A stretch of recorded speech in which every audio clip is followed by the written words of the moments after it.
नौकरी को, शिक्षक की नौकरी को केवल एकदम नौकर की तरह, दास की तरह ट्रीट करना शुरू कर दिया। जहां भेज दें वहां चले जाए, वो आर्मी की तरह शुरू कर दिया। पोस्टिंग के लिए आंख पथराया हुआ है लोगों का। तो भैया जबले दवा के दाम पूछिए तब तक पूत की आंखें गायब, तो इससे फायदा क्या होगा? कि यही अभी जितनी बीरबल की खिचड़ी पका रहे हैं, बीरबल की खिचड़ी पकाते हुए 6 लाख लोग में 47 लोगों का तो पोस्टिंग कर पाए। क्या हो सकती है इसकी वजह यही है कि रोम जल रहा है, नीरो बंसी बजा रहा है, किसी को कोई मतलब नहीं है। मतलब रहे तब ना, मतलब तो कुछ है नहीं। मतलब तो यहाँ है कि बस कोई जाति में उलझा हुआ है, कोई धर्म में उलझा हुआ है, कुछ भारत कुछ पाकिस्तान, बस यही यही सब चीज में हम लोग सारे लोग उलझे हुए हैं। आप उस दौर में 90 के दशक में या उसके पहले शिक्षकों की जो स्थिति थी, उस समय में जो वेतन मिलता था 5-5 महीना 6-6 महीना पर वेतन मिलता था। पागले करने पर लगे हुए हैं। और शिक्षक जब पागल हो जाएगा तो क्या होगा? याद रखिएगा, चुनाव में बहुत दिन समय नहीं है, और इन्हीं हरकतों के कारण शिक्षक समाज सरकार के खिलाफ रहता है। इसमें मांग क्या रहा है? शिक्षक चांद तारा तोड़ कर देने के लिए कह रहा है। क्या है? मोटरसाइकिल से जो चिलचिलाती धूप में जा रहा है और 12:30 बजे आ रहा है, साइकिल से जो चिलचिलाती धूप में जा रहा है और 12:30 बजे आ रहा है। आप ट्रांसफर नहीं कीजिएगा, 12:30 बजे स्कूल से निकलेगा और उसको जाना है 70 किलोमीटर दूर। एक एक शिक्षक 100-100 किलोमीटर दूर जाता है मोटरसाइकिल से आपाधापी में। वो क्या स्थिति उसकी बनेगी? मानसिक रूप से तो विक्षिप्त हो जाएगा, तो पढ़ाएगा क्या खाक? नमस्कार, इनकलाबी दस्तक देख रहे हैं आप और मेरा नाम है उत्तम कुमार। देखिए, इस वीडियो में हम बातचीत करेंगे जो विशिष्ट शिक्षक है उनके ट्रांसफ़र को लेकर, और हमारे साथ इस मुद्दे पर बातचीत करने के लिए एमएलसी बंशीधर बिजवासी जी हैं, इनसे बातचीत करेंगे। क्या कुछ कहिएगा सर, किस तरह से देखते हैं, जिस तरह से लोगों का शिकायत आ रहा है ट्रांसफ़र को लेकर, क्या कुछ कहिएगा इस पर? मुझको तो लगातार प्रतिदिन सैकड़ों फोन आते हैं हमारे पास में, और उसमें अधिकांश फोन शिक्षिकाओं का है। जो भी शिक्षिका बहनें दूर दराज में फंसी हुई हैं और वो दोहरी जिम्मेवारी का निर्वहन कर रही हैं। वह जो जॉब कर रही हैं, तो एक शिक्षिका का जो कर्तव्य है, शिक्षक का जो कर्तव्य है, उसको भी उनको पूरा करना है, और अपने घर की जिम्मेवारियों को भी पूरा करना है। किसी भी घर की बहन बेटी है, कितने भी बड़े पद पर वह चली जाए, लेकिन उनको घर की जिम्मेवारी निभानी पड़ती है। तो वह दोहरी जिम्मेवारी निभा रही है। मैं तो बताऊं आपको, एक शिक्षिका से अभी 3-4 दिन पहले मुलाकात हुई थी, तो उन्होंने कहा कि 5 बजे मुझे गाड़ी पकड़नी पड़ती है स्कूल पहुंचने के लिए, और जब 5 बजे मैं गाड़ी पकड़ती हूँ तो 1 घंटा पहले जगना पड़ता है। मतलब 4 बजे भोर में हम जगते हैं और जग करके तब हम स्कूल पहुंचते हैं। 6:30 में जब स्कूल पहुंचते हैं, 6 बजे स्कूल पहुंचते हैं, तो पहुंचने पर वहां पर कोई बच्चा नहीं मिलता है। व्यवहारिक बात भी है कि गाँव घर में जहाँ पर शिक्षा के प्रति अभिभावक बहुत कंसस नहीं है, तो उनके बच्चे देर से आते हैं। लेकिन ई शिक्षा को उस ऐप के माध्यम से हाजिरी बनानी है तो समय से पहुंचना है। अब समय से पहुंचती हैं और पहुंचने के बाद में वहां पर ऊँघती रहती है।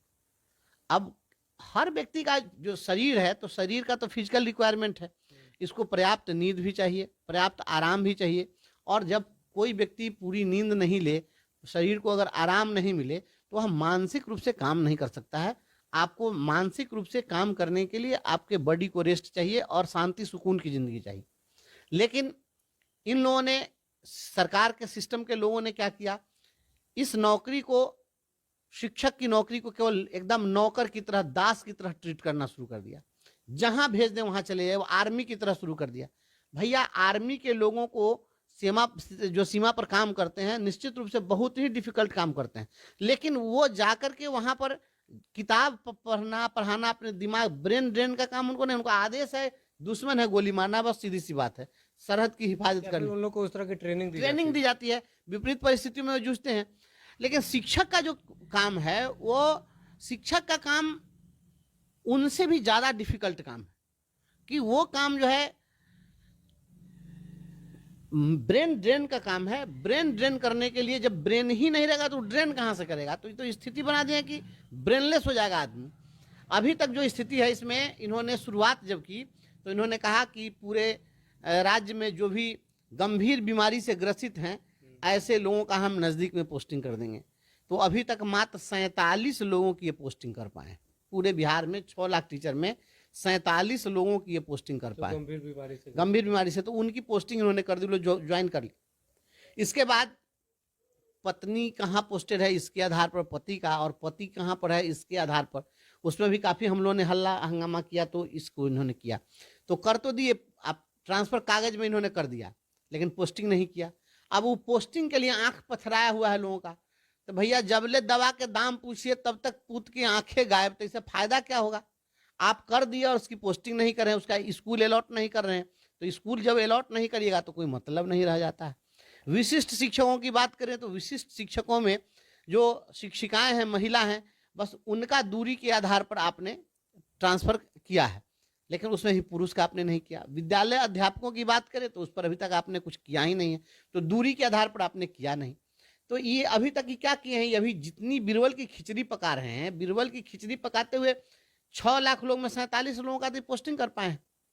और अब चुनाव का समय आ गया, अब चुनाव के समय में सभी लोगों का एम्प्लॉयज इन्फॉर्मेशन जो है वह भेजा जा रहा है।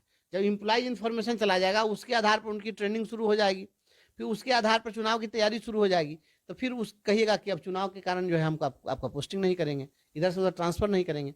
तो ये क्या चल रहा है?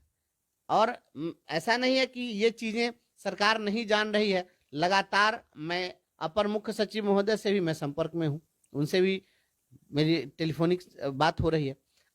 लगातार हम निदेशक प्राथमिक शिक्षा से मिलते रहते हैं, उनसे ही बात कर रहे हैं। सरकार में सबसे हमारी बात हो रही है, सबसे हम अवगत करा रहे हैं, सबको बता रहे हैं। अच्छा, क्या लगता है कि टीचर लोगों का जो है ट्रांसफर हो पा रहा है ना, समय पर वेतन मिल पा रहा है, आखिर मुख्य वजह क्या हो सकती है इसकी? वजह यही है कि रोम जल रहा है, नीरो बंसी बजा रहा है, किसी को कोई मतलब नहीं है। मतलब रहे तब ना, मतलब तो कुछ है नहीं। मतलब तो यहाँ है कि बस कोई जाति में उलझा हुआ है, कोई धर्म में उलझा हुआ है, कुछ भारत कुछ पाकिस्तान, बस यही यही सब चीज़ में हम लोग सारे लोग उलझे हुए हैं। अब मूल मुद्दा कौन है? एक यह है जिस समय में जिसको ये लोग कहते थे जंगल राज, क्योंकि मैं एक शिक्षक का बेटा हूँ, मेरे पिताजी शिक्षक थे, तो उस दौर में 90 के दशक में या उसके पहले शिक्षकों की जो स्थिति थी, उस समय में जो वेतन मिलता था 5-5 महीना 6-6 महीना पर वेतन मिलता था।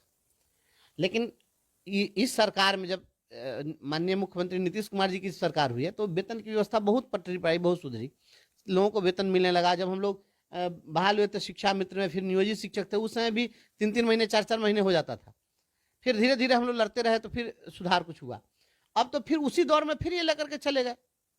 ये आदरणीय एस सिद्धार्थ साहब अपर मुख्य सचिव हैं, ये आपके रीजन में तो इतना खत्म व्यवस्था हो गया कि बताइए कि अभी लोगों को 5-5 माह से सैलरी नहीं मिली, तो आप ट्रांसफर करिए नहीं पा रहे हैं, समय से सैलरी दे ही नहीं पा रहे हैं, तो आप ही कर क्या रहे हैं? टीचर को सैलरी नहीं दीजिएगा और ये नहीं करिए। अभी ऐसा ऐसा लोग है, बताइए, सीज फायर समाप्त हो गया, अब जो है लड़ाई खत्म है, अब सीज फायर समाप्त हुआ, लेकिन ये वैशाली वाला डीओ जो है, इनको अभी तक इनका सीज फायर अभी खत्म नहीं, अभी युद्ध करवा रहे हैं। अभी क्या किए, उसी के आधार पर कि भारत में लड़ाई हो रही है, भारत पाकिस्तान में, तो इन्होंने कहा कि टीचर को छुट्टी नहीं देंगे, प्रतिबंध लगा दिया। अब सीज फायर हो गया तो भाई तुम तो सीज फायर करो, कम से कम अपना पत्र वापस लो। तो ये वैशाली के डीओ साहब हैं कि अभी भी छुट्टी नहीं दे रहे किसी टीचर को। आप उसके घर में जग प्रयोजन होगा, शादी ब्याह होगा, तो मैं छुट्टी नहीं दीजिएगा। पागले करने पर लगे हुए हैं। और शिक्षक जब पागल हो जाएगा तो क्या होगा? याद रखिएगा, चुनाव में बहुत दिन समय नहीं है, और इन्हीं हरकतों के कारण शिक्षक समाज सरकार के खिलाफ रहता है। इसमें मांग क्या रहा है? शिक्षक चांद तारा तोड़ कर देने के लिए कह रहा है। शिक्षक हमारे यही चाहते हैं कि उनको शांति सुकून की जिंदगी मिले। इन लोगों को इनोवा गाड़ी से जाना है, कोई फर्क नहीं पड़ता ठंडा है कि गर्म है, पूरा एकदम एसी चला के चलेंगे।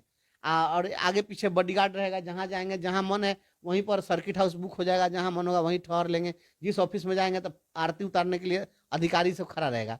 शिक्षक को क्या है, मोटरसाइकिल से जो चिलचिलाती धूप में जा रहा है, 12:30 बजे आ रहा है, आप ट्रांसफर नहीं कीजिएगा, 12:30 बजे स्कूल से निकलेगा और उसको जाना है 70 किलोमीटर दूर। एक एक शिक्षक 100-100 किलोमीटर दूर जाता है मोटरसाइकिल से आपाधापी में।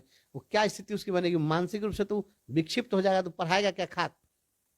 ये ट्रांसफर। और शिक्षिकाएं जो हैं अपने बच्चे को छोड़ करके आती हैं, ऐसी ऐसी भी शिक्षिकाएं हमसे बात करती हैं जो अपने दुधमुहे बच्चे को छोड़ करके और अपने घर से 300-400 किलोमीटर दूर जो है वो रहती हैं, अपने बच्चे को छोड़ करके वो रहती होंगी। कितना देर मन लगता होगा उनको? तो आप जो है जिन जाके पैर न फटी विवाही, वो क्या जाने पीर पड़ाई है।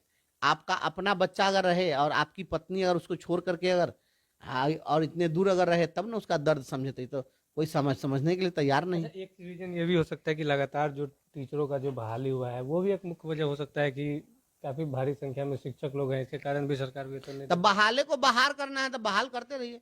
बहाले को बहाल करना है। विशिष्ट शिक्षक जिसको बनाए हैं, जैसे नाम दिए विशिष्ट शिक्षक, तो ये पहले जैसे कहानी में कहते हैं कि जो जिसका नाम छेदी था तो धर्म बदल लिया तो सुराख अली हो गया, तो छेदिया से सुराख अली कर दिया, दूसरा किए क्या है। तो ये बहाली अभी TRE 3 में देखे ना, इन्होंने विज्ञापन निकाला तो 86,000 का विज्ञापन निकाला। अब बहाली कितने का किया, तो रिजल्ट 51,000 लोगों का दे रहे हैं, और उसमें से योगदान करेगा 40,000। तो ये बहाल करना था, फिर उसी रिक्ति को फिर अगला कहेंगे कि अब TRE 4 हो रहा है, अब TRE 4 आ रहा है, और उसमें अब फिर बहाली उहे पद को लेकर के बहाली का ढिढोरा पीटते रहेंगे। तो बहाली कितनी करनी थी, कितनी की है, एक बार में कितनी आप रिक्ति निकाले और कितने लोगों की पोस्टिंग हुई, ये देख लीजिए। आईवास करने से क्या होगा, ये लोग आईवास कर रहे हैं, जनता को दिग्भ्रमित कर रहे हैं। अब बिहार के नौजवान को रोजगार नहीं दीजिएगा, बाहर से लोगों को पोस्टिंग कर दीजिएगा, और यहाँ का बाल बच्चा आपका रोड पर भूखेगा, तो ये कौन सा तमाशा है। जिसको कटअप सामान लाया है, जिसका डेट ऑफ बर्थ बाद का है, तो कह रहे हैं जी इसके चलते नहीं करेंगे, तो भगवान को आवेदन दिए हुए था कि हमको बाद में जन्म दीजिए। ये TRE 1 हो, 2 हो, 3 हो, सभी की पोस्टिंग करिए। जो लोग जहाँ से ट्रांसफर चाह रहे हैं उनको ट्रांसफर अविलंब करिए। हम लगातार अपर मुख्य सचिव और शिक्षा मंत्री से मांग कर रहे हैं, हालांकि शिक्षा मंत्री जी का कितना चलता है वो तो सबको जान ही रहा है, लेकिन अपर मुख्य सचिव महोदय तो मुख्यमंत्री के भी प्रधान सचिव हैं, मैं उनको बार बार अवगत करा रहा हूँ, और मैं उम्मीद करता हूँ कि जल्द ही इन लोगों की पोस्टिंग हो। जल्द पोस्टिंग नहीं होगी तो दिक्कत हो जाएगी, इसलिए पोस्टिंग जल्द होनी चाहिए। क्या लगता है आंदोलन होगा? देखिए, शिक्षकों में काफ़ी उबाल है, लेकिन शिक्षक में, हमारे शिक्षक समाज में स्थिति क्या है कि सभी लोग सड़क पर जो है, सबके अंदर में आक्रोश है, सबके अंदर में है कि नहीं कुछ हो, आंदोलन हो, सभी लोग रोड पर उतरने के लिए तैयार है, लेकिन वैसा वातावरण नहीं तैयार हो पा रहा है। हम भी अभी प्रतीक्षा में ही हैं, चाह रहे हैं कि सरकार को पर्याप्त समय दें कि भाई आप कर लीजिए, ताकि कल को ठिकरा नहीं पड़िएगा कि हाँ हम कर ही रहे थे और आपने करने नहीं दिया। तो जल्द ही आप करिए इसको पूरा, नहीं करिएगा तो संघर्ष के सिवा दूसरा कोई विकल्प नहीं है। बिहार के शिक्षक संघर्ष के लिए सड़क पर उतरते रहे हैं, उतरेंगे, और चुनाव के पहले सीधा सीधा संदेश हो जाएगा, इस बात को समझ लीजिए। देना ही है तो आप आराम से दे दीजिए, नहीं तो वही बाद में गाली गुप्ता सुन करके आप फिर जब कीजिएगा तो फिर आपको एहसान भी तो कोई नहीं मानेगा। सब करिएगा वही, लेकिन आप एक को इसका कोई एहसान भी नहीं मिलेगा, इसलिए कर दीजिए आराम से, ताकि शिक्षक जो है आपके खिलाफ बगावत नहीं करें, नहीं